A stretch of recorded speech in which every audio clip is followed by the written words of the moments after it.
ఈరోజు మన లైవ్ ఛానల్లో డిస్కస్ చేయబోయే యూనిట్ ఏంటంటే బిహెచ్ఐసి 131 history of India up to earliest times to 300 AD. ఆ బుక్లో నుంచి యూనిట్ 3 ఏంటి అంటే lesson Indian history, physical features of Indian history, India, physical features of India, formations, physical features, formations and characteristics of the physical features of India. ఈ lesson మనం ఈ live ఛానల్లో ఈరోజు హైదరాబాద్ ఇగ్నో రీజనల్ సెంటర్ నుంచి మనం ఈ ఛానల్లో డిస్కస్ చేయబోతున్నాం. Indian history influenced by geographical features. Physical features means geographical features and environmental features. History is always influenced by geographical conditions and environmental conditions, environmental features. Without that, it cannot be studied isolatedly. History and its people, lifestyle of the people, food habits of the people, dress habits of the people, influenced by geographical conditions where they are located, and also environmental conditions. The environment features means rainfall, soil, rainfall, particularly rainfall, climate, that is environment. Geographically means the soil, the river system, mountain system. These are all geographical aspects, and these both comes, environment and geographical features both comes under the physical features of India. Physical features on its basis, formations of the zones and its characteristics. That is the lesson today we are going to discuss. First of all, geographical features. Geographically, India is divided into two regions. One is North India and South India. And the entire India is on the northern side covered by Himalayas, southern side, three sides are covered with the seas. Thus, India was located in South Asia, and this way one side is connected with the high hills of Himalayas, three other sides are seas.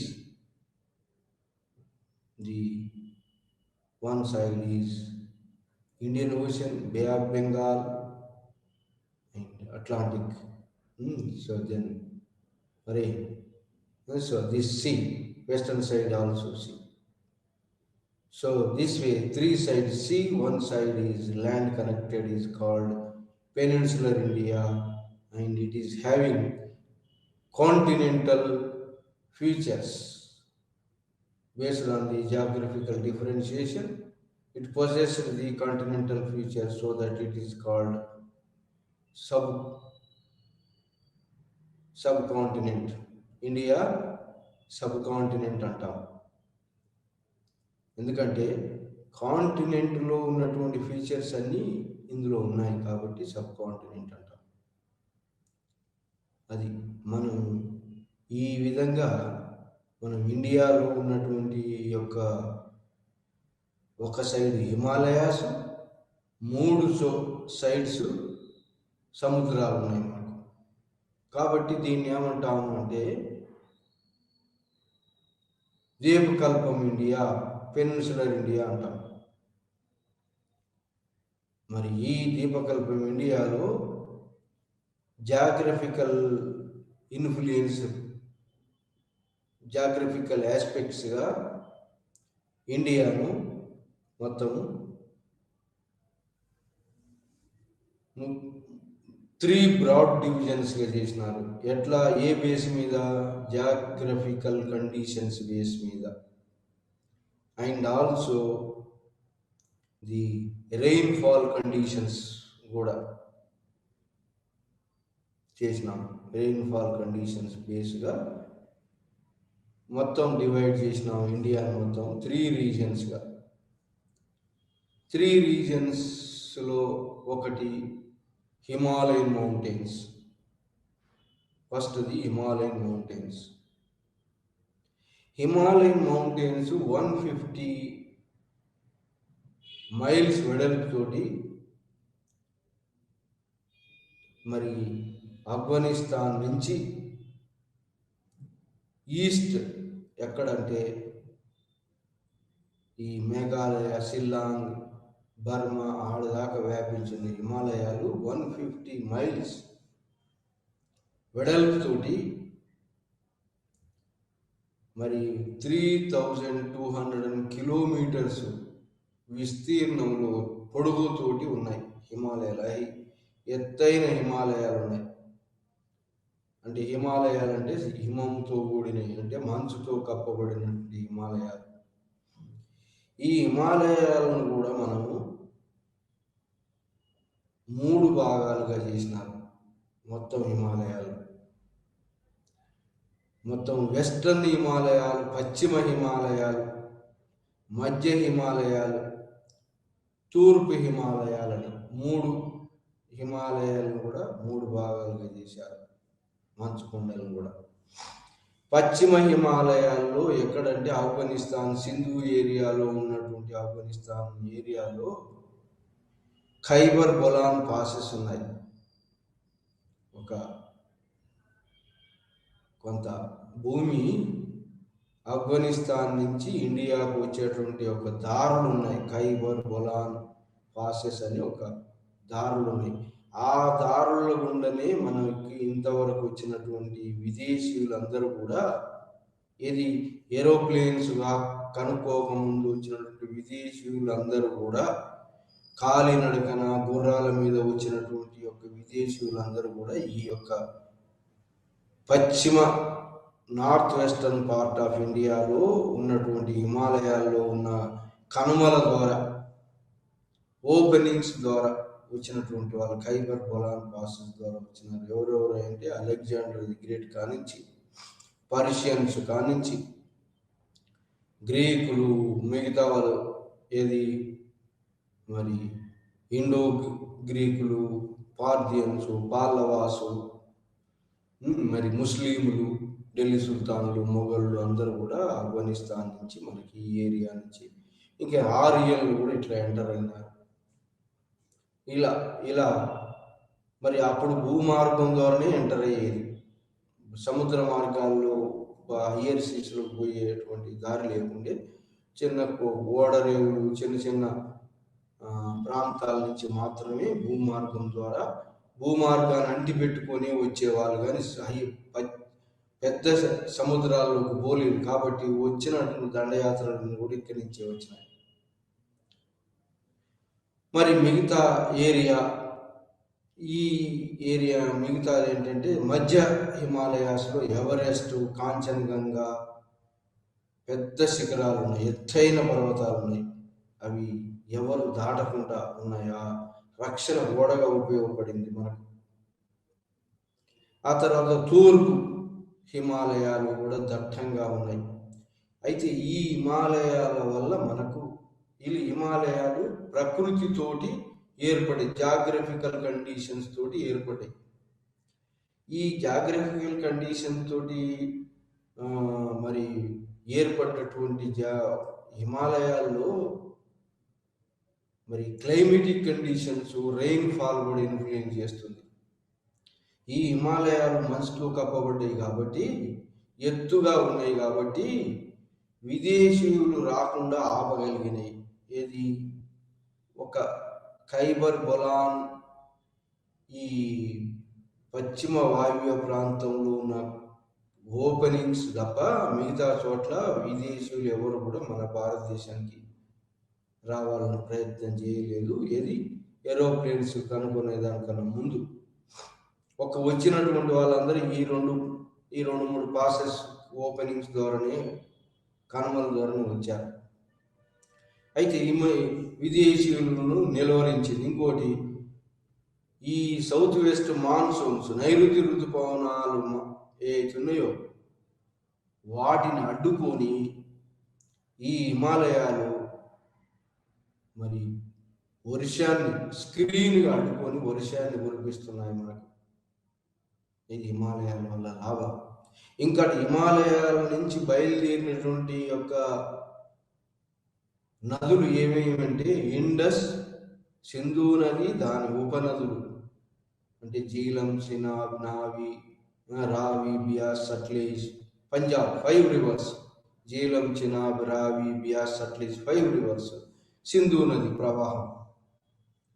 తర్వాత ఇంకా గంగా, యమున, బ్రహ్మపుత్ర వాటి ఉపనదులు కూడా ఈ హిమాలయాల నుంచి పుట్టినాయి కాబట్టి వీటిని ఏమంటారంటే ఎప్పుడు ప్రవహిస్తాయి. ఎందుకు ప్రవహిస్తాయంటే వానాకాలంలో వర్షాలతో పొంగుతుంటాయి, ఎండాకాలంలో మంచు కరగడం వల్ల ఈ నదులు ప్రవహిస్తుంటాయి. ప్రవహిస్తూ మరి ఏం చేస్తున్నాయంటే ఇలా ప్రవహిస్తూ ఇక్కడి నుంచి హిమాలయాల నుంచి తీసుకుపోయినటువంటి మట్టిని గంగా, యమున మైదాన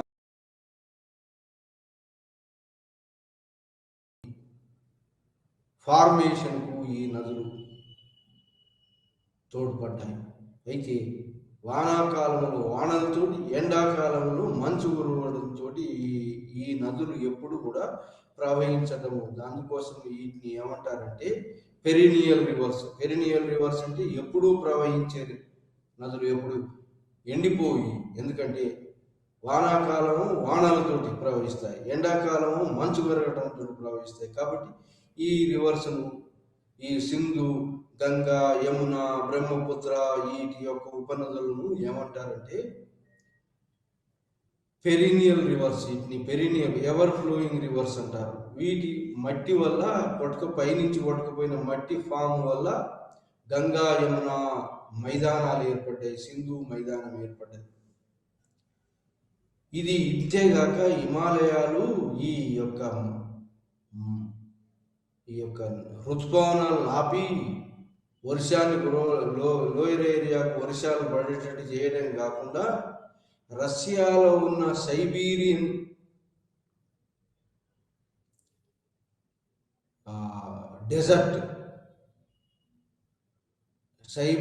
డెజర్ట్ యొక్క చలిగాలులు మన దేశం మీద పడకుండా హిమాలయాలు ఆపి మన దేశం ఎడారిగా కాకుండా ఆపబడ్డది. ఏవి? ఈ ఎత్తైన హిమాలయాల వల్ల. ఈ ఎత్తైన హిమాలయాలు లేకపోతే రష్యాలో ఉన్నటువంటి పెద్ద సైబీరియన్ ఎడారి చలిగాలులు మన దేశం మీదకి వీస్తే మన దేశం ఎడారిగా మారింది. కాబట్టి అలా ఎడారిగా మారకుండా మన దేశాన్ని రక్షించిన ఈ హిమాలయాలు. అంతేకాకుండా ఈ హిమాలయాల్లో ఎత్తులు ఎట్లా ఉన్నాయి? డిఫరెంట్ ఎత్తులు ఉన్నాయి. డిఫరెంట్ హైట్ మీద డిఫరెంట్ రకరకాల అరణ్యాలు, ఫారెస్ట్ కలప దొరుకుతుంది. రకరకాల అంటే ఇలా రకరకాల కలప, అంటే ఎవర్ గ్రీన్ ట్రీస్, మరి మరి వర్షాలకు ఎప్పుడు తట్టుకునే కలప చెట్లు. సో ఆ విధంగా విస్తారమైన కలప దొరుకుతుంది. ఈ విధంగా హిమాలయాలు మానవులకు మరి ఈ విధంగా మేలు చేయగలిగినాయి. ఏది? ఈ యొక్క హిమాలయాలు ఈ లాభాలు చేకూర్చినాయి. ఆ తర్వాత రెండవది భాగం ఏంటంటే గంగా సింధు మైదానం. ఈ గంగా సింధు మైదానము ఏంటి అంటే గంగా మైదానము, గంగా యమునా ప్రవాహము, బ్రహ్మపుత్ర ప్రవాహము, మరి సింధు నది ప్రవాహం వల్ల ఏర్పడ్డటువంటి యొక్క మైదానములు, డెల్టా సాయి అక్కడి నుంచి తీసుకొచ్చి ఇక్కడ వదిలేసినాయి. సో ఈ యొక్క ఏరియాను సింధు ఏరియా, మరి గంగా యమున బ్రహ్మపుత్ర ఏరియాలు మైదానాలు పెద్ద మైదానంగా మారి డెల్టా సాయిల్ అక్కడున్న ప్రజలకు ఆహార ధాన్యాలు సమృద్ధిగా లభించడంతో ఇక్కడ ఈ మైదానాల ఏరియాలో పాపులేషన్ ఎక్కువగా, ప్రజలు ఎక్కువగా జీవిస్తున్నారు. ఎందుకు జీవిస్తున్నారంటే ఫెర్టైల్ సాయిల్, సాయిల్ ఉన్నది, నీరున్నది, పంటలు పండుతున్నాయి సమృద్ధిగా. ఇది మైదానం యొక్క డెల్టా సాయిల్ కాబట్టి పంటలు పండుతున్నాయి. కాబట్టి మరి పంటలు ఎక్కడైతే ప్రజలకి అవసరమైన వస్తువులు, నీరు, ఫుడ్ ఎక్కడైతే దొరుకుతుందో అక్కడ ప్రజలు ఎక్కువగా నివసించి ఆ విధంగా ఎక్కువ ప్రజలు ఈ సింధు మైదానంలో, గంగా యమునా మైదానంలో నివసించటము, ఆ విధంగా ఈ అర్బన్ సెంటర్స్కు మరి ఈ యొక్క మైదానం కేంద్రంగా మారింది. అంతేకాకుండా ఈ మైదానమే ఉత్తర భారతదేశంలో ఉన్నటువంటి, మొత్తం భారతదేశంలో ఉన్నటువంటి పాపులేషన్లు ఎక్కువ భాగం ఇక్కడ ఉండటమే కాకుండా రాజకీయంగా, ఆర్థికంగా, మరి సాంస్కృతికంగా ఇది పేరు పొందినటువంటి ప్రదేశంగా మారింది. ఎందుకంటే ఇక్కడ సమృద్ధిగా పంటలు పండుతున్నాయి,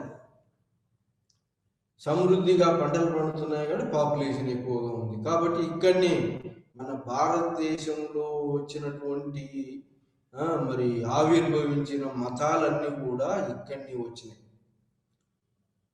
ఎక్కడ? ఈ యొక్క గంగా యమున మైదానంలోనే, సింధు మైదానంలోనే వివిధ కల్చర్స్, రిలీజియన్స్ అన్నీ కూడా ఇక్కడనే వచ్చినాయి. ఈ సింధు నది లోయలో ఏంటి మొట్టమొదటి culture Harappan culture, Mohenjo-daro culture, Sindhu నాగరికత వెలసిల్లింది 3000 సంవత్సరాల. ఆ తర్వాత కాలంలో గంగా మైదానంలో మరి వైదిక నాగరికత విలసిల్లింది. సో ఆ విధంగా ఈ గంగా యమునా మైదానం నాగరికతలకు, మతాలకు, మరి అన్నిటికీ కూడా, రాజకీయాలకు అన్నిటికీ కేంద్రంగా ఉంటూ ఎక్కువ పాపులేషన్, జనాభా ఇక్కడ నివసించింది. ఇక్కడ జనాభా ఎక్కువ నివసించడానికి గల కారణం ఏంటి అంటే ఇక్కడి వసతులు, ఇక్కడ లభించినటువంటి యొక్క వసతులు. ఆ విధంగా మొట్టమొదటిసారి ఈ ప్రాంతమే ఆర్థికంగా, రాజకీయంగా, సాంస్కృతికంగా పేరున్న ప్రాంతం గంగా, ఈ సింధు, గంగా, యమున, బ్రహ్మపుత్ర నదిలోయ ప్రాంతము, మైదాన ప్రాంతం. సో ఈ ప్రాంతాన్ని కూడా మనము, ఈ ప్రాంతం అంతా ఒకటిగా చూడలేదు. మనం ఈ ప్రాంతాన్ని కూడా మనం డివైడ్ చేసినాం. వెస్ట్రన్ ప్రాంతమైన పశ్చిమ ప్రాంతము సింధు నది మైదాన ప్రాంతం. అక్కడ సింధు నది మైదాన ప్రాంతంలోనే మొట్టమొదటిగా ఈ యొక్క హరప్ప, మోహంజదారో నాగరికతలు వెలసిల్లినాయి. 3000 సంవత్సరాలు, క్రీస్తు పూర్వం 3000 సంవత్సరాలలో హరప్ప, మోహంజదారో సంస్కృతులు వెలసిల్లినాయి. అంటే ఒక అభివృద్ధి చెందినటువంటి ఒక అర్బన్ సెంటర్ కల్చర్ ఇక్కడ వచ్చింది. పెద్ద కట్టడాలు, ఇది street drainage system, street light system, municipal corporation లాగా పెద్ద పెద్ద కట్టడాలు, సిటడల్ అని, టౌన్ ప్రాపర్లు కూడా స్టోరీడ్ హౌసెస్ అని, నాన్ స్టోరీడ్ హౌసెస్ అని, మరి ఇంకా మదర్ గాడెస్ వర్షిప్ అని, పశుపతి వర్షిప్ అని, శివలింగ వర్షిప్ అని, ప్రకృతి ఆరాధన. సో ఈ విధంగా అర్బన్ కల్చర్ ఒకటి బయటపడింది మనకు. అంటే ఆ కల్చర్ డెవలప్ కావడానికి సింధు మైదానం తోడ్పడింది మొట్టమొదటిసారి. అది బ్రాంజ్ ఏజ్ కల్చర్ అంటారు దాన్ని. తామ్రశిలాయుగం, బ్రాంజ్ ఏజ్ కల్చర్. మొట్టమొదట మానవుడు స్టోన్స్ యూజ్ చేసినాడు కాబట్టి స్టోన్ ఏజ్గా అంటారు. స్టోన్ ఏజ్లో కూడా 3 రకాల ages: old stone age, mesolithic age, మరి న్యూ స్టోన్ ఏజ్, ఆ న్యూలిథిక్ ఏజ్ అని చెప్పి 3 ఏజెస్ ఉన్నాయి. ఈ ఏజెస్ కూడా మరి ఇక్కడ కులీగులి మొహమ్మద్లో మొత్తం విలేజ్ కల్చర్ ఉంది. ఆ తర్వాత అర్బన్ సెంటర్స్ వచ్చినాయి క్రీస్తు 3. అంటే అర్బన్ సెంటర్స్ కన్నా ముందు రూరల్ కల్చర్ కూడా ఉంది ఇక్కడ. ఈ ఏరియాలో కూడా కులీగులి మొహమ్మద్ ఏరియాలో రూరల్ కల్చర్ బయటపడింది. ఆ తర్వాత rural area transformed into urban సెంటర్గా మారింది. సో ఈ విధంగా సింధు నాగరికత ఈ పట్టణాలన్నీ నార్త్ వెస్టర్న్ పార్ట్ ఆఫ్ ఇండియాలో 900 స్క్వేర్ మైల్స్ ఏరియాలో హరప్ప, మోంజదారో, కాళీబంగన్, రూపార్, చందారో, అమ్రి, లోతాల్, డెలవేరా, సో అట్లా ఈ పట్టణాలన్నీ 6-7 పెద్ద పెద్ద పట్టణాలన్నీ బయటపడ్డాయి. ఎక్కడ? ఇండస్ వ్యాలీ సివిలైజేషన్లో. అది సింధు మైదానంలో. మరి ఈ సింధు మైదానంలోనే ఋగ్వేదం, వేదిక్ పీరియడ్, ఋగ్వేదంలో ఉన్న ఆరియన్స్ మరి ఎక్కడ? సెంట్రల్ ఏషియా నుంచి, ఆఫ్ఘనిస్తాన్, టర్కీ, ఏషియా నుంచి కొన్ని గ్రూపులు ఇక్కడ మైగ్రేట్ అయ్యి సప్త సింధు వ్యాలీలో మళ్ళీ సెటిల్ అయినారు. ఇది ఎర్లీ ఆరియన్స్. అందుకోసం వాళ్ళ దేవుణ్ణి ఏమన్నారంటే పురంధరుడు, పురాలను నాశనం చేసినటువంటి హరిప్రియ, హరప్పాను నాశనం చేసినటువంటి వాడు. అంటే ఏంటి? హరప్పా సంస్కృతి తర్వాత ఆరియన్ నాగరికత వచ్చింది. ఆరియన్ నాగరికత వల్ల ఆర్యుల యొక్క దేవుడు ఇంద్రుడు పురాలు నాశనం చేసినటువంటి వాడు పురంధరుడు అన్నారు. ఆ విధంగా హరప్పా సంస్కృతి ఆరియన్ సంస్కృతి దండయాత్ర వల్ల నశింపబడింది. ఆ తర్వాత అంటే ఏంటి? ఋగ్వేదం పీరియడ్ ఇక్కడ సప్త సింధు వ్యాలీలో జరిగింది. ఆ తర్వాత మళ్ళీ ఈ ఆర్యన్ నాగరికత ఢిల్లీ, హస్తినాపురం నుంచి, హస్తినాపురం, ఇంద్రప్రస్థ నుంచి, మరి కోసంబి ఏరియా నుంచి, సో మిథిల, జనక మహారాజా, అయోధ్య అట్లా స్ప్రెడ్ అయింది. సో ఈ విధంగా ఆర్యన్ నాగరికత, రూరల్ ఏరియా నాగరికత మరి గంగా యమున మైదానంలో కూడా స్ప్రెడ్ అయింది. దాన్ని మలివేద నాగరికత అంటారు. తొలివేద నాగరికత, మలివేద నాగరికత, వేదకాలంలో వచ్చినటువంటి నాగరికత. సో ఈ విధంగా ఆర్యన్ నాగరికత స్ప్రెడ్ అయ్యింది. ఇండస్ వ్యాలీ సివిలైజేషన్ నాశనం అయింది. ఆర్యన్ నాగరికత స్ప్రెడ్ అయ్యేదాన్ని సర్ విలియం జోన్స్ మనకు థియరీ ప్రతిపాదించాడు. అతని థియరీ వల్ల ఆరియన్స్ ఇలా మైగ్రేట్ అయినారని చెప్పబోయి అయోధ్య, కపిల మహారాజ్, జనక మహారాజు, మిథిలా నగరం. సో ఈ వేదిక్ పీరియడ్, అంతకంటే ముందు ఇండస్ వ్యాలీ పీరియడ్ 3000 BC నుంచి 1500 BC దాకా ఉన్నటువంటిది ఇండస్ వ్యాలీ పీరియడ్. ఆ తర్వాత 1500 to 500 దాకా ఉన్నది వేద నాగరికత. ఇది సింధు, గంగా, యమున, బ్రహ్మపుత్ర వ్యాలీలోకి స్ప్రెడ్ అయ్యింది. సో ఇది మరి ఈ విధంగా మనము ఈ యొక్క గంగా, సింధు మైదానాలను, బ్రహ్మపుత్ర మైదానాలను కూడా 3 భాగాలుగా చేసినాం.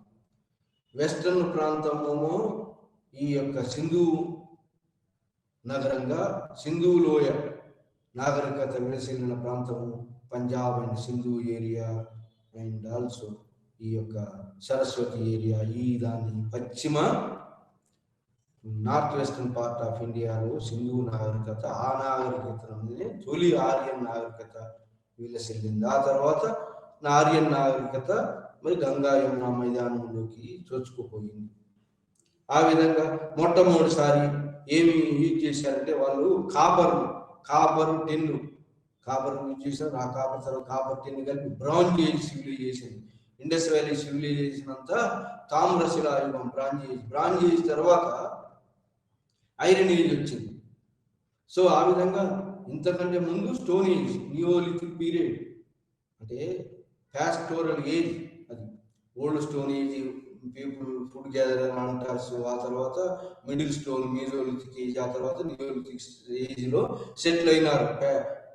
ప్యాస్టోరల్ economy of agriculture, of animal economy తోటి నివసించేటువంటి యొక్క రూరల్ కల్చర్ వచ్చింది. ఇది సింధు నాగరికత నాశనం అయిపోయిన తర్వాత వచ్చింది రూరల్ కల్చర్. అంతకు ముందు కూడా రూరల్ కల్చర్ ఉంది. ఆ రూరల్ కల్చర్ నుంచి అర్బన్ కల్చర్గా వచ్చింది. అర్బన్ కల్చర్ అది ఇండస్ వ్యాలీ సివిలైజేషన్. మళ్ళీ అర్బన్ కల్చర్ పోయి మళ్ళీ రూరల్ కల్చర్ వచ్చింది. రూరల్ కల్చర్ వేదిక నాగరికత తర్వాత యజుర్వేదం, సామవేదం, అధర్వణ వేదం పీరియడ్లో మళ్ళా మహాజనపదాలు వెలసిల్లి షోడశ మహాజనపదాలు 6th century గౌతమ బుద్ధుడు, వర్ధమాన మహావీరుడు వచ్చేసరికి 6th century BC వరకు, అంటే 1500 నుంచి 1000 ఈ యొక్క సింధు మైదానం, తర్వాత 1000 నుంచి 500 దాకా గంగా యమున అంతర్వీధి ప్రాంతము. ఈ ప్రాంతము ఆర్యుల యొక్క మలివేద నాగరికతకు ఐరన్ టెక్నాలజీని యూజ్ చేసినారు. ఆ విధంగా తామ్రశిలా యుగం పోయి ఐరన్ టెక్నాలజీ, అత్రంజికేరా అటువంటి ప్లేస్లలో ఐరన్ యూజ్ చేసినారు వీళ్ళు. ఐరన్ ఇంప్లిమెంట్స్ యూజ్ చేసినారు కాబట్టి డీప్ సాయిల్, గంగా యమునా మైదానం మోర్ ఫెర్టైల్ సాయిల్, ఎక్కువ బాగా సారవంతమైంది కాబట్టి ప్లవ్ కల్టివేషన్ వచ్చింది. ప్లవ్ కల్టివేషన్ తోటి నాగలతోటి లోతుగా దున్నారు కాబట్టి సర్ప్లస్ ఫుడ్ వచ్చింది కాబట్టి ఎక్కడ గంగా యమున మైదానంలో మహాజనపదాలు 16 గ్రేట్ జనపదాలు వచ్చినాయి. ఆ 16 గ్రేట్ జనపదాలలో గొప్పవి ఏంటి అంటే మగధ, ఉజ్జయిని, కాశీ, వారణాసి, కాశీ ఇవన్నీ ఎమర్జ్ అయినాయి. గాంధార, తక్షశిల, తర్వాత ఈ ఉజ్జయిని ఇవన్నీ ఎమర్జ్ అయినాయి. ఈ కాశీ. సో ఈ విధంగా మెటీరియల్ కల్చర్, రెయిన్సే కాకుండా, ఫెర్టైల్ సాయిలే కాకుండా మగధ ప్రాంతంలో మొట్టమొదటి యొక్క క్యాపిటల్ నార్త్ ఇండియాలో ఏంటి అంటే ఈ యొక్క గంగా యమున మైదానాన్ని కూడా western Uttar Pradesh, eastern Uttar Pradesh and Bihar ఏరియాలో మగధ క్యాపిటల్ ఎమర్జ్ అయింది. ఎందుకు క్యాపిటల్ ఎమర్జ్ అయిందంటే అక్కడ ఫెర్టైల్ సాయిల్ వల్ల ఫుడ్ క్రాప్స్ బాగా ఉన్నాయి, ఇంకా కోల్ మైన్స్ ఉన్నాయి, ఐరన్ మైన్స్ ఉన్నాయి, ఐరన్ ఇంప్లిమెంట్స్ తోటి అడ్వాన్స్గా తయారైంది. ఇంకోటి నదీ ప్రవాహం తోటి వర్తక వ్యాపారం సులువుగా ఓడలతోటి చేయగలిగారు.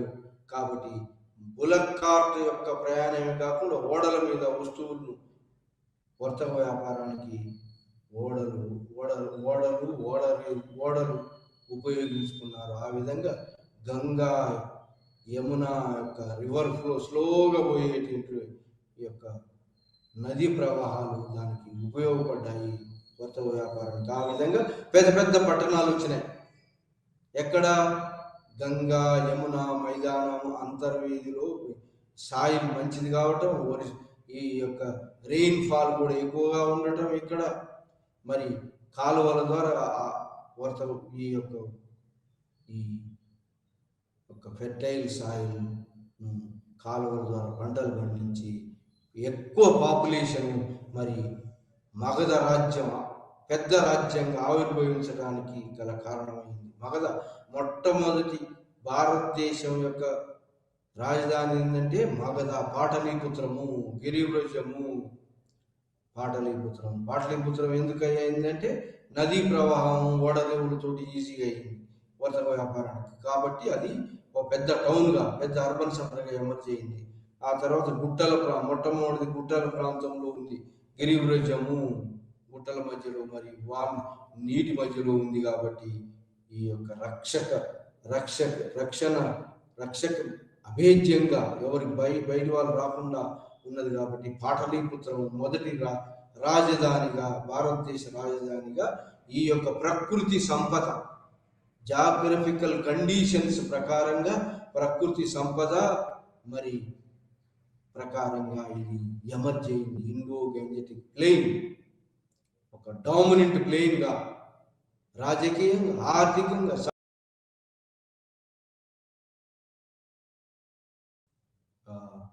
ప్రాంతంగా ఆవిర్భవించి మొట్టమొదట వచ్చినటువంటి యొక్క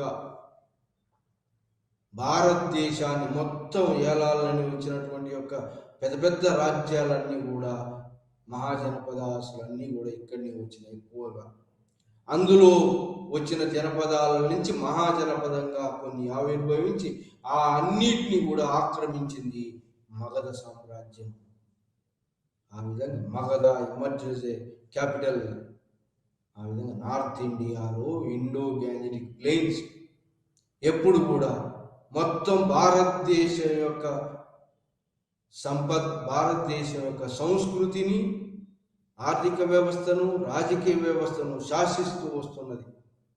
ఎందుకు అంటే అక్కడ ఉన్నటువంటి యొక్క ఫెర్టైల్ సాయిల్, ఫుడ్ క్రాప్స్, మరి మళ్ళీ అక్కడ వాతావరణ పరిస్థితులు ప్రజలకు అనుకూలంగా ఉండే వాతావరణము, మరి ఫుడ్ వసతులు, ట్రాన్స్పోర్ట్ వసతులు అన్నీ కూడా అనుకూలంగా ఉన్నాయి. కాబట్టి అన్నిటికీ కేంద్రంగా రాజకీయానికి, మరి ఆర్థికంగా, మరి కల్చరల్ మతాలన్నీ కూడా ఇక్కడే ఆవిర్భవించినాయి. ఎన్ని భారతదేశంలో ఉన్నటువంటి మతాలన్నీ కూడా ఇక్కడనే ఆవిర్భవించినాయి.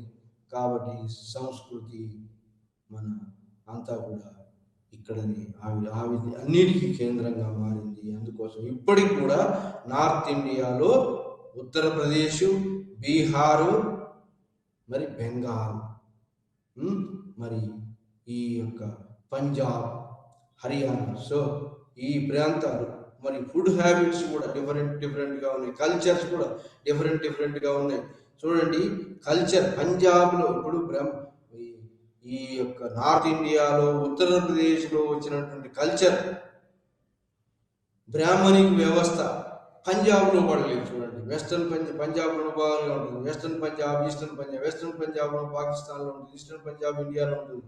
సో ఈ ఈస్టర్న్ పంజాబ్లో బ్రాహ్మణికల్ కల్చర్ ఇన్ఫ్లుయెన్స్ మరి ఉత్తరప్రదేశ్లో డెవలప్ అయ్యింది. గంగా యమునా మైదానంలో అట్లాంటి బ్రాహ్మణికల్ కల్చర్ పంజాబ్ మీద పడలేదు. పంజాబ్లో క్షత్రియులు కాకుండా ఖాత్రీస్ డామినెంట్గా ఉంటారు.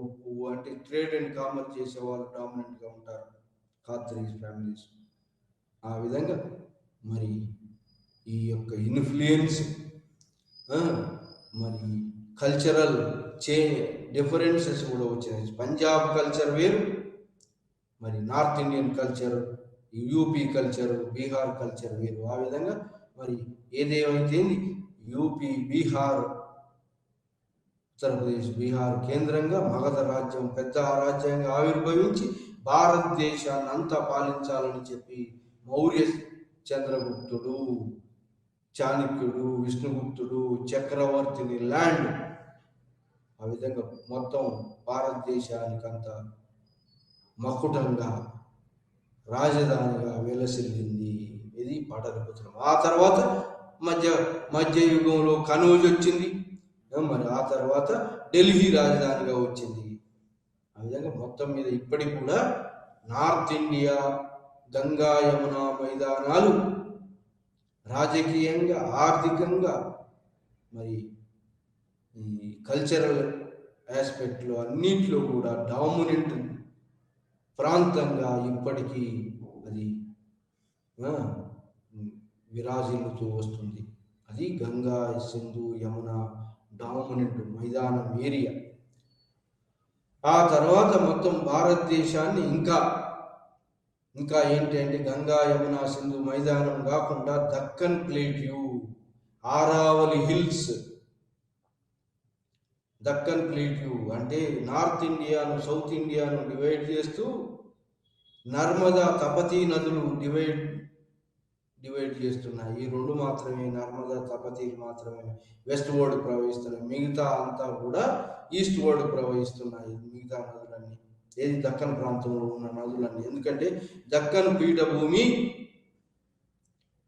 ఎట్లా ఉందంటే వెస్టర్న్ సైడ్ హై ఎలివేషన్ తోటి, ఈస్టర్న్ సైడ్ లో ఎలివేషన్ తోటి ల్యాండ్ వెస్ట్ టు ఈస్ట్, ఎత్తు నుంచి వెస్ట్లో ఎత్తున్నది, ఈస్ట్ పల్లం ఉన్నది. ఆ విధంగా వెస్ట్ ఈస్ట్ ఫాలెన్ అయ్యింది ల్యాండ్. సో దాంతో ఈ దక్కన్ పీఠభూమి మీద ఉన్నటువంటి నదులన్నీ కూడా పశ్చిమం నుంచి తూర్పు ప్రవహిస్తున్నాయి. ఆ దక్కన్ పీఠభూమిలో ఉన్నటువంటి నదులన్నీ ఏంటంటే గోదావరి, కృష్ణ, కావేరి, పెన్న, ఈ నదులు కూడా అన్నీ కూడా పశ్చిమం నుంచి తూర్పు ప్రవహిస్తున్నాయి. ఇది దక్కన్ ప్లేట్యూ. దక్కన్ ప్లేట్యూలో మరి నదులన్నీ కూడా ఇక్కడ నదులన్నీ కూడా ఎవర్ ఫ్లో నదులు కాదు, ఎందుకంటే రెయిన్ సీజన్ మీద ఉంటాయి.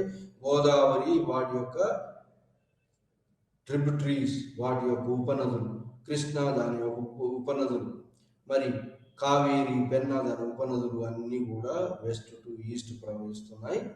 సో మరి ఈ నదుల వల్ల మరి ఈ ఈస్టర్న్ ఏరియాలో, పశ్చిమ ఏరియా కాకుండా ఈస్టర్న్ ఏరియాలో, ఈస్టర్న్ ప్రాంతంలో, ఈస్టర్న్ కోస్టల్ ఏరియాలో నదీ ముఖ ద్వారం వద్ద పెద్ద పెద్ద డెల్టా సాయిల్ ఏర్పడింది. ఆ విధంగా మహానది ప్రవహించే ఏరియాలో ఒరిస్సా ప్రాంతం డెల్టా సాయిల్ ఉంది. అదే గోదావరి ప్రవహించే ప్రాంతంలో ఈస్ట్ గోదావరి, వెస్ట్ గోదావరి అనేటువంటి రెండు గోదావరి బాగా పంటలు పండి సముద్రం మరి పశ్చిమం నుంచి కొట్టుకొచ్చిన మట్టి అంతా ఇక్కడ డెల్టా సాయిల్గా మారి తూర్పు గోదావరి, పశ్చిమ గోదావరి రెండు పెద్ద పంటలు పండి యొక్క జిల్లాలుగా ఆవిర్భవించింది. East Godavari, west Godavari. మరి అదేవిధంగా మరి కృష్ణా ప్రాంతం, కృష్ణా తుంగభద్ర మధ్యలో ఈ రెండు నదులు కలిసే చోట రాయచూరు ప్రాంతము, అది బహుమనూర్లకు, విజయనగర్లకు ఒక జోన్గా, ఇది ఫెర్టైల్ సాయిల్ కాబట్టి రెండు ఆక్రమించుకోవాలని ప్రయత్నం చేసినాయి. ఆ విధంగా కృష్ణా గోదావరి మధ్య దేశం ఏంటంటే ఆంధ్రదేశం అంటారు. దక్కన్ పీఠభూమిలో ఆంధ్రదేశం, మహానది ఏరియా ప్రవహించే ఏరియాలో ఒడిస్సా రీజన్ అని. సో ఆ విధంగా కృష్ణా గోదావరిల మధ్యలో ఉన్నది ఆంధ్రదేశం అని. సో కృష్ణా ముఖద్వారం వద్ద ఉన్నటువంటి కృష్ణా జిల్లా, విజయవాడ, అక్కడ కూడా ఫెర్టైల్ సాయిల్ కాబట్టి ఆంధ్ర ఏరియా ఏంటి అంటే బాగా పంటలు పండి సమృద్ధిగా పంటలు పండే ఏరియా. అదేవిధంగా దక్కన్ పీఠభూమిలో మహారాష్ట్ర ఏరియా ఉంది. మహారాష్ట్ర ఏరియాలో ఈ యొక్క నల్లరేగడి భూములు ఉన్నాయి కాబట్టి అక్కడ కాటన్ బాగా పండుతుంది, నల్లరేగడి భూములు. తెలంగాణ ఏరియా ఉంది. తెలంగాణ ఏరియా ఏంటి అంటే ఈ డ్రై వర్షాధారం పంటలు కాబట్టి ఇక్కడ ట్యాంక్ ఇరిగేషన్, సౌత్ ఇండియాలో ఎక్కువగా ట్యాంక్ ఇరిగేషన్ ద్వారా పంటలు పండిస్తారు. నార్త్ ఇండియాలో నదులు, వాటి కాలువల ద్వారా పంటలు పండిస్తారు. నదులకు తీసినటువంటి కాలువలు ద్వారా నీటి సమృద్ధి చేసుకొని పంటలు పండిస్తారు నార్త్ ఇండియాలో కూడా పంటలు మరి పంజాబ్లో, వెస్ట్ పంజాబ్లో, ఈస్ట్ పంజాబ్లో గోధుమలు పండిస్తారు. మరి ఈస్టర్న్ యూపీలో, బెంగాల్ ఏరియాలో, బీహార్ ఏరియాలో రైస్ పండిస్తారు. మరి ఇక్కడ బే ఆఫ్ బెంగాల్, ఈస్ట్ ప్రాంతంలో ఉన్నటువంటి వాళ్ళకు చేపలు ఎక్కువ తినే, సముద్రం దగ్గర ఉంటారు కాబట్టి చేపలు తినే అలవాటు. సో ఆ విధంగా గోధుమలు తినే ప్రాంతము పంజాబ్ ఏరియా, హర్యానా ఏరియా అయితే ఈస్ట్లో ఉన్నటువంటి బీహార్, మరి eastern Uttar Pradesh, Bengal area rice ఒడ్లు బాగా పండుతాయి, రైస్ కల్టివేషన్ ఉంటుంది. ఆ విధంగా ఆహార అలవాట్లు కూడా డిఫరెంట్గా ఉన్నాయి. ఎందుకంటే అవైలబిలిటీ ఆఫ్ ది ఈ ఫుడ్, దాన్ని బట్టి ఆహార అలవాట్లు, ఫిషింగ్ ఎకానమీ, మరి ఆ తర్వాత ఇంకా మహారాష్ట్ర ఏరియాలో cotton belt, Berar area cotton belt, Maharashtra area cotton belt, cotton ఎక్కువ పండుతుంది కాబట్టి నల్లరేగడి భూములు ఉన్నాయి, కాటన్ పండుతుంది. అట్లే విధంగా కర్ణాటకలో పల్సెస్, మరి తర్వాత ఆయిల్, పల్సెస్ ఆయిల్, మిల్లెట్స్ పండుతుంది కర్ణాటక ఏరియా, జోహరా, బాజ్రా ఇవి పండుతాయి. ఆంధ్ర ఏరియాలో కూడా డ్రై ఏరియాలో మిల్లెట్స్, ఆయిల్ వస్తువు, ఆయిల్ సీడ్స్ పండేటువంటి వస్తువు గింజలు మరి ఇవి పండుతాయి. ఇంకా ట్యాంక్ ఉన్న కాటను రైస్ పండుతుంది ఇక్కడ ఆంధ్రాలో. సో కోస్టల్ ఏరియా మాత్రం బాగా పంటలు పండుతాయి. రైస్ బౌల్, ధాన్యాగారం అంటారు కోస్టల్ ఆంధ్రాలో. అది కాకుండా ఇంకొక జోన్ ఏంటంటే ఈ దక్కన్ ప్లేటియో కాకుండా ఇంకా సెంట్రల్ ప్లేటియో. దక్కన్ ప్లేటియోనే ఒక సెంట్రల్ ప్లేటియో ఉంటుంది. సెంట్రల్ ప్లేటియో అంటే రాజస్థాన్ ఏరియా, థార్ డిజర్ట్ ఉంటుంది అక్కడ, ఆరావలి హిల్స్ ఉంటాయి. ఈ రాజస్థాన్ ఏరియా డిజర్ట్ ఏరియా, తక్కువ వర్షపాతం పడుతుంది. అలాంటి అక్కడ థార్ డిజర్ట్లో ఎక్కువ మంది జనాభా ఉంటారు అక్కడ రాజస్థాన్ ఎడారిలో. ఆరావలి హిల్స్ ఉన్నాయి, ఆరావలి హిల్స్.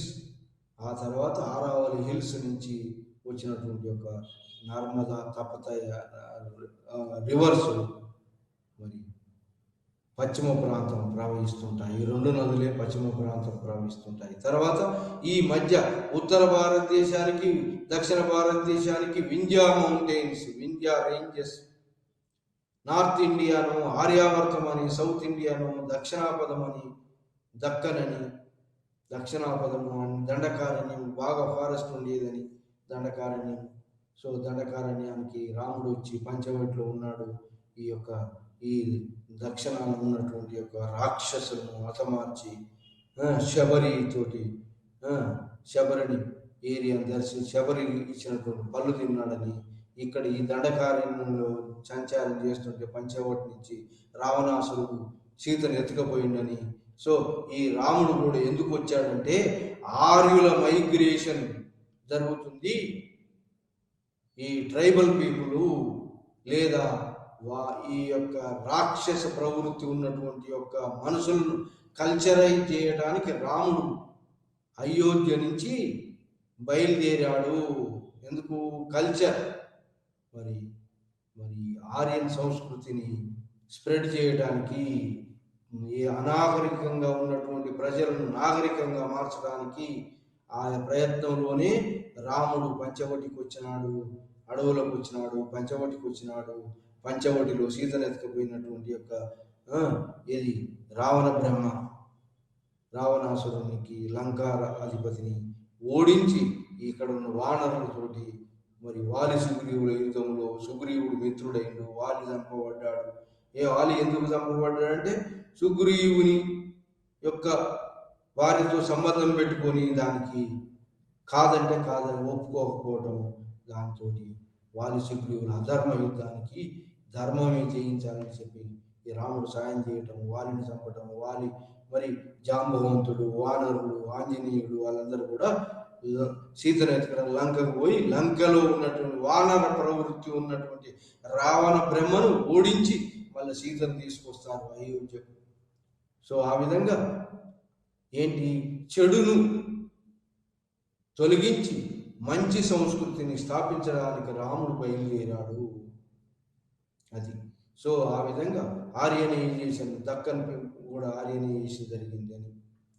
సో ఈ విధంగా మరి ఇది కాకుండా మరి ఈస్టర్న్ ప్రాంతంలో ఈస్టర్న్ ఘాట్స్ అని, వెస్టర్న్ ప్రాంతంలో వెస్టర్న్ ఘాట్స్ అని, వెస్టర్న్ ఘాట్స్కు మరి ఈ సముద్రానికి మధ్యలో తీర ప్రాంతం ఉంది. తీర ప్రాంతంలో హై రెయిన్ ఫాల్ వస్తుంది. అక్కడ సుగంధ ద్రవ్యాలు, మలబార్ ఏరియాలో రబ్బర్, తేయాకు తోటలు పండుతాయి. కేరళ ప్రాంతంలో కొబ్బరి తోటలు పండుతాయి, కొబ్బరి. సో ఆ విధంగా టీ, కాఫీ, రబ్బర్. అస్సాం ఏరియాలో టీ పండితే ఈ యొక్క మలబార్ ఏరియాలో కాఫీ, రబ్బర్ తోటలు పండించారు. ఎక్కువ తీర ప్రాంతం సన్నదైనా కూడా ఫెర్టైల్ సాయిల్, ఎక్కువ వర్షాలు పడడంతో ఫెర్టైల్ సాయిల్గా మారింది అది. మరి తూర్పు తీర మైదానం మాత్రం తూర్పు కనుమల నుంచి మరి బే ఆఫ్ బెంగాల్ మధ్యలో ఉన్న ప్రాంతం తూర్పు తీరం, ఈ ప్రాంతం మాత్రం ఎక్కువ డెల్టా సాయిల్ తోటి యమున, మహానది, బ్రహ్మపుత్ర, గంగా యమున ప్రవాహం, తర్వాత మహానది ప్రవాహం, గోదావరి, కృష్ణ, పెన్న, కావేరి నదుల ప్రవాహాలని బెంగాల్, బే ఆఫ్ బెంగాల్ కొట్టుకొచ్చి ఒండుబట్టి వేయటం వల్ల తూర్పు తీర మైదానం చాలా పెద్ద మైదానంగా, ఒండుమట్టి మైదానంగా ఈ మైదాన ప్రాంతం అంతా బాగా పంటలు పండి ఈ మైదాన ప్రాంతం ఫుడ్ బౌల్ ఆఫ్ ఇండియా ప్రాంతంగా, మరి కోస్టల్ ట్రాన్స్పోర్ట్కు, కమ్యూనికేషన్స్ కూడా, ఓడరేవులు, వర్తక వ్యాపారానికి ఉపయోగపడేటువంటి ఏరియా మారింది. ఈ యొక్క కనుమలు ఈస్టర్న్ ఘాట్స్ యొక్క ఎత్తు తక్కువగా ఉన్నాయి, వెస్టర్న్ ఘాట్స్ ఎలివేషన్ ఎక్కువగా ఉన్నాయి. ఆ విధంగా మరి ఈస్టర్న్ ఘాట్స్ మరి ఓపెనింగ్స్, ఓడరేవుల ద్వారా వర్తక వ్యాపారానికి మరి సులువైన మరి ప్రాంతంగా, పంటలు బాగా సమృద్ధిగా పండే ప్రాంతంగా, మరి వెస్ట్ నుంచి పశ్చిమ ప్రాంతాలకు ఓడరేవుల ద్వారా వస్తువులు చేకూర్చే విధానంగా మరి ఈ వర్తక వ్యాపార అభివృద్ధికి కేంద్రంగా తూర్పు తీర మైదానం అంతా కూడా ఉపయోగపడింది. పశ్చిమ తీర మైదానంలో కూడా కొన్ని ఓడరేవులు ఉన్నాయి. అవి ఈ కాలికట్, క్విలిన్ ఉన్నాయి. సో ఈ విధంగా మరి పశ్చిమ తీరంలో ఓడరేవులు, తూర్పు తీరంలో ఓడరేవులు వర్తక వ్యాపారానికి ఈ దేశం నుంచి రోమ్ కంట్రీ కూడా, ఇటాలియన్ రోమ్ తోటి కూడా వర్తక వ్యాపారం చేశారని మనం తెలుస్తుంది. సో ఈ విధంగా Andhra country, Telangana country, Odisha country, ఒడిస్సాలో ఎవరున్నారంటే ట్రైబల్స్ ఉన్నారు. ట్రైబల్స్ ఈ విధంగా forest, rainfall, forest areas, Madhya Pradesh region, Chhattisgarh area forest zone, forest ఏరియాలో ట్రైబల్స్ ఉంటారు.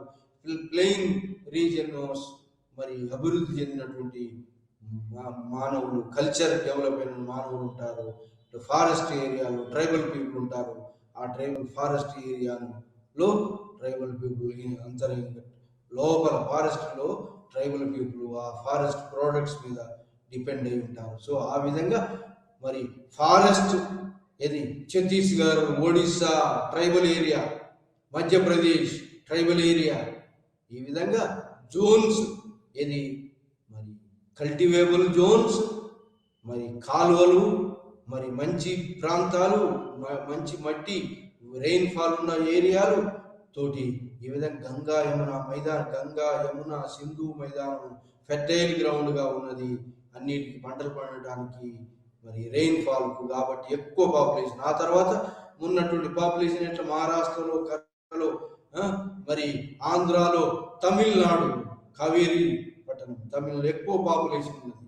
ఆ తర్వాత మధ్యప్రదేశ్ రీజియన్ ఫారెస్ట్ ఏరియా ఉంది. మరి అక్కడ ట్రైబల్ పీపుల్ నివసిస్తున్నారు. రీజియన్స్ బట్టి, ఫారెస్ట్ ఏరియాను బట్టి tribal people, Madhya Pradesh region, Jharkhand area, మరి ఇంకా అది ఏరియా. సో ఈ యొక్క మధ్యప్రదేశ్ ట్రైబల్ ఎక్కువగా ఉండేటువంటి ఏరియా. సో ఈ విధంగా తమిళహం అంటే డీప్ సౌత్ ఏంటంటే తమిళనాడు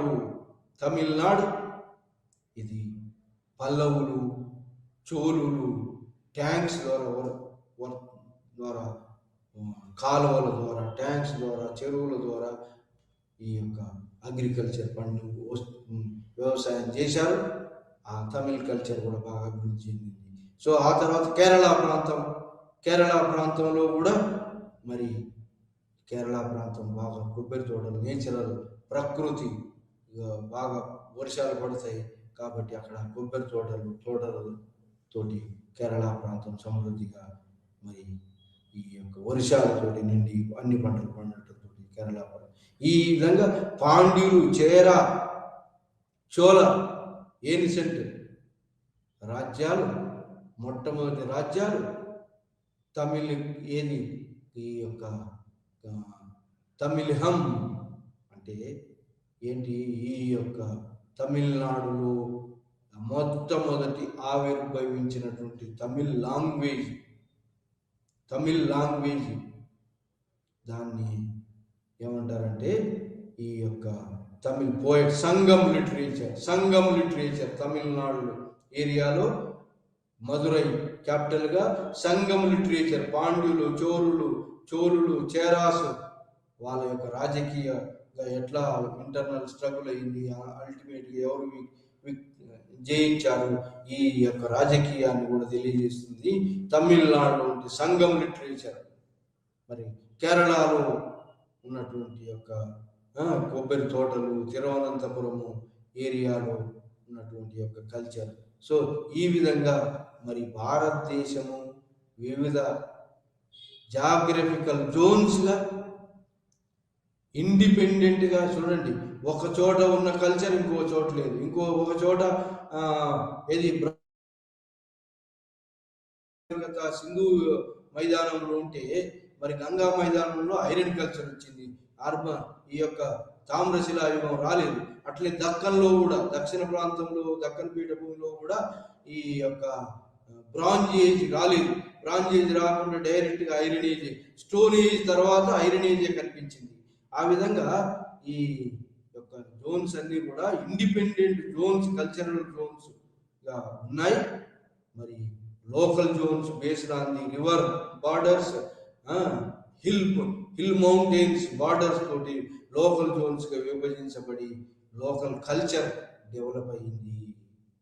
మరి ఒకదానికి చూడండి, పంజాబ్లో ఉన్న ఉత్తరప్రదేశ్లో ఉన్న కల్చర్, మహాభారతం, రామాయణము, ఈ యొక్క ఈ క్షత్రియులు, బ్రాహ్మణులు, వైశ్యులు, శూద్రులు, ఈ కల్చరు హైరార్కీ కల్చరు మరి పంజాబ్లో లేదు. సో అదేవిధంగా మరి ఇట్లా ఈ విధంగా మరి పంజాబ్లో ఉన్నటువంటి కల్చర్ వేరు, మరి మిగతా భారతదేశ రామాయణం, మహాభారతం, ఈ ఇన్ఫ్లుయెన్సెస్ ఈ మొత్తం భారతదేశంలో ఉన్నాయి. మరి ఇండస్ రీజను సింధు మైదానము అప్పుడు బాగా ఏది ఈ సింధు మైదానము హరప్ప మోహంజదారో సంస్కృతికి నిలయమైనటువంటి సింధు మైదానము ఇప్పుడు అక్కడ వర్షాలు బాగా పడట్లేదు, డిజర్ట్గా కొంత ఏరియా డిజర్ట్గా మారింది. ఎందుకు మారింది?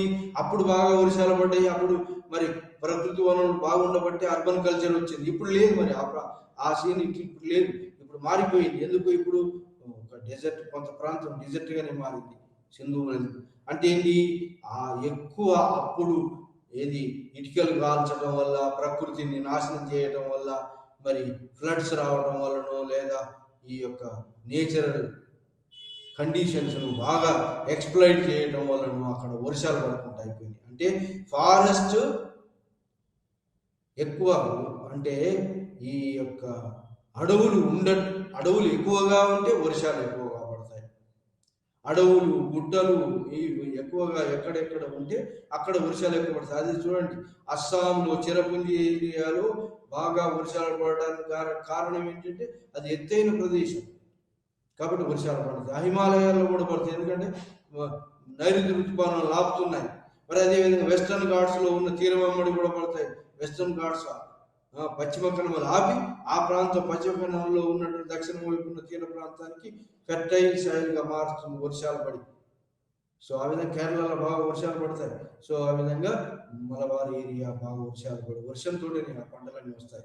సో ఆ విధంగా వర్షం ఉన్న కళ్ళను కాలువల ద్వారా, వర్షం లేని కల్లా ట్యాంక్ ఇరిగేషన్, సౌత్ ఇండియా మొత్తం tank irrigation.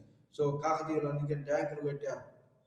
So tank irrigation ద్వారా మరి పంటలు పండిస్తున్నారు, రైస్ పండిస్తున్నారు. అంతకుముందు రైస్ కాకుండా మిల్లెట్స్, ఆయిల్ సీడ్స్ అవి పండి, ఇప్పుడు మరి ట్యాంక్స్ని కట్టి, చెరువులను కట్టి మరి రైస్ ఎక్కువగా పండిస్తున్నారు. రైస్ బౌల్ ఆఫ్ ఇండియాగా మారింది ఇప్పుడు తెలంగాణ వచ్చిన తర్వాత. సో ఈ విధంగా మన యొక్క natural geographical conditions, physical features, environmental conditions, మరి ఇవన్నీ కూడా క్లైమేటిక్ కండిషన్స్ డిఫరెంట్ రీజన్స్గా మరి భారతదేశం ఏర్పడింది. అయినప్పటికీ కూడా మొత్తం భారతదేశాన్ని చక్రవర్తిని ల్యాండ్ అన్నారు. చక్రవర్తిని ల్యాండ్ అంటే మొత్తం మౌర్యులు మొత్తం భారతదేశాన్ని పరిపాలించాలని ప్రయత్నం చేశారు, కొంత సక్సెస్ అయినారు. ఆ విధంగా గుప్తులు కూడా ప్రయత్నం చేసినారు, ఢిల్లీ సుల్తాన్లు ప్రయత్నం చేసినారు. అంటే కాశ్మీర్ నుంచి కన్యాకుమారి దాకా ఉన్న భూమి అంతా కూడా జంబూ ద్వీపము అంటే ఎలిఫెంట్ లాంటి ల్యాండ్. భారతవర్ష, హిందుస్థాన్ ఒకే పేరుతోటి పిలువబడింది ఈ దేశం. సో ఆ విధంగా మరి ఒకే దేశం రాజకీయంగా ఐక్యం కోరుకునేటువంటి చక్రవర్తిని ల్యాండ్ అన్నారు ఏన్షియంట్ పీరియడ్లోని. జంబూ ద్వీపం అన్నారు, ఎలిఫెంట్ టైప్ ఆఫ్ ల్యాండ్ అని. పెద్ద భారతదేశం, విశాల భారతదేశాన్ని బ్రిటిషర్స్ ఐకమత్యం చేసి పరిపాలించారు. సో ఆ విధంగా మరి ఎందరో రాజులు మొత్తం కాశ్మీర్ టు కన్యాకుమారి ఒకే దేశంగా, ఒక సైడు హిమాలయాలు ఉన్నాయి, 3 సైడ్లు సముద్రం ఉన్నాయి. ఈ మధ్యలో నివసించే వాళ్ళందరూ కూడా హిందుస్థానీయులు. భరత్ అనేవాడు మొట్టమొదటి పరిపాలించాడు.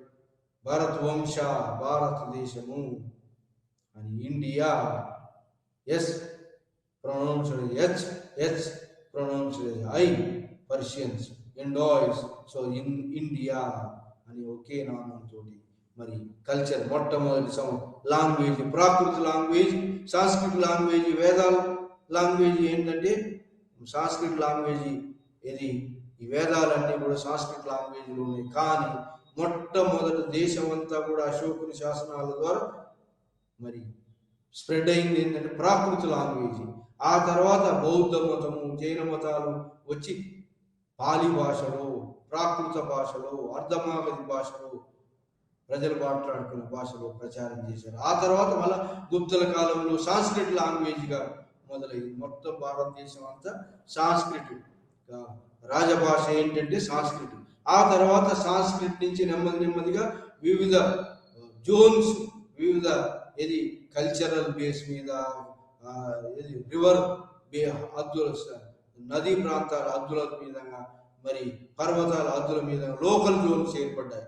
మొత్తం భారతదేశం అంతా ఒక ప్యాకింగ్ అగ్గిపెట్టె పుల్లల్లాగా ప్యాక్ చేయబడి మొత్తం భారతదేశం అంతా ఒకటే అని చెప్పి హిమాలయాస్ టు కేప్ కామరన్ ఒకే దేశము అని పిలువబడ్డప్పటికీ లోకల్ జోన్స్గా, రెయిన్ఫాల్ డిఫరెన్షియేషన్గా, హిల్ ఏరియా డిఫరెన్షియేషన్గా, నది మధ్యలో ఉన్న దేశంగా డిఫరెన్షియేషన్గా రీజనల్ జోన్స్ కూడా వచ్చినాయి.